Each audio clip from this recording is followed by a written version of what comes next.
Election ಇತ್ತು 5 ರಾಜ್ಯದಲ್ಲಿ. Election ಮುಂಚಿತವಾಗ್ಲೂ ಏನು ಯಾವ ಪೆಟ್ರೋಲ್ ಡೀಸೆಲನ್ನು ಏರಿಸಲಿಲ್ಲ. ಇಲೆಕ್ಷನ್ ಗಿಮಿಕ್ ಮಾಡಿದರು. ಇಲೆಕ್ಷನ್ ಮುಗಿದ ತಕ್ಷಣ ನೀವು ಬಂಗಾರ ಖರೀದಿ ಮಾಡಬೇಡಿ, ನೀವು ಗಾಡಿಯಲ್ಲಿ ಓಡಬೇಡಿ ಅಂತ ಹೇಳಿ ದಿಢೀರಂತ 3 ರೂಪಾಯಿ ಏರಿಸಿದ್ರು. ಇದು ಜನ ಅರ್ಥ ಮಾಡ್ಕೊಳ್ಬೇಕು. ಎಷ್ಟು ದಿನ ಅಂತ ಜನ ತಮ್ಮನ್ನು ತಾವು ಮೋಸ ಮಾಡ್ಕೊಂಡು ಬದುಕ್ತಾರೆ ಅನ್ನೋದಂತೂ ನನಗೆ ತಿಳಿತಾ ಇಲ್ಲ. ಅವರು ಯಾವುದನ್ನ ತೋರಿಸ್ಬೇಕಂತ ಇದ್ದಾರೆ ಅದನ್ನು ಜನ ನೋಡ್ತಾ ಇದ್ದಾರೆ. ಸೊ ಪೆಟ್ರೋಲ್ ಡೀಸೆಲ್ ಬೆಲೆ ಏರಿಸಲಿಕ್ಕೆ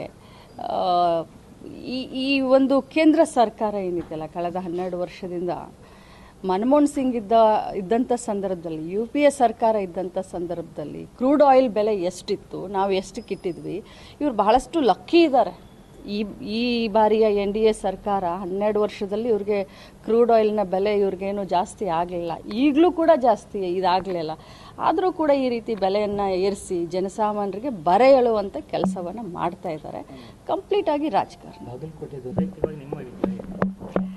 ನೋಡಿ, ಪ್ರಧಾನಮಂತ್ರಿಗಳು ಈ ದೇಶದ ಅರ್ಥವ್ಯವಸ್ಥೆ ಮುಖ್ಯಸ್ಥರು. ಈ ದೇಶದ ಅರ್ಥವ್ಯವಸ್ಥೆ ಹದಗೆಡುತ್ತೆ ಅಂತ ಹೇಳಿ ನಮ್ಮ LOP ನಾಯಕರಾದಂಥ ರಾಹುಲ್ ಗಾಂಧಿಯವರು 5-6 ತಿಂಗಳ ಹಿಂದೆ ಎಚ್ಚರಿಕೆಯನ್ನು ಕೊಟ್ಟಿದ್ದರು. ದೇಶದ ಅರ್ಥವ್ಯವಸ್ಥೆ ಮೇಲೆ ಅನಾನುಕೂಲವಾದಂಥ ಪರಿಣಾಮ ಬೀರುತ್ತೆ, ಈಗಲೇ ಸುಧಾರಿಸ್ಕೊಳ್ಳಿ, ಇನ್ನೂ ಟೈಮ್ ಇದೆ ಅಂತ ಹೇಳಿ ಯುದ್ಧ ಶುರು ಆಗೋಕ್ಕಿಂತ ಮುಂಚೆನೇ ಕರೆ ಕೊಟ್ಟಿದ್ದರು. ಆದರೆ ಅದಕ್ಕೆ ಯಾವುದೂ ಗಮನ ಕೊಡದೆ ಪಾಲಿಟಿಕ್ಸ್ನಲ್ಲಿ ತಲ್ಲಣ ಆದರು. ಈಗ ನಮ್ಮ ದೇಶದ ಪ್ರಧಾನಮಂತ್ರಿಗಳು ಕರೆ ಕೊಟ್ಟಿದ್ದಾರೆ. ಎಸ್, ಅಫ್ಕೋರ್ಸ್ ಎಲ್ಲನೂ ಕೂಡ ನಮ್ಮ ಇತಿಮಿತಿಯಲ್ಲೇ ನಾವು ದೇಶಕ್ಕೋಸ್ಕರ ಇತಿಮಿತಿಯಲ್ಲೇ ಬಳಸೋಣ.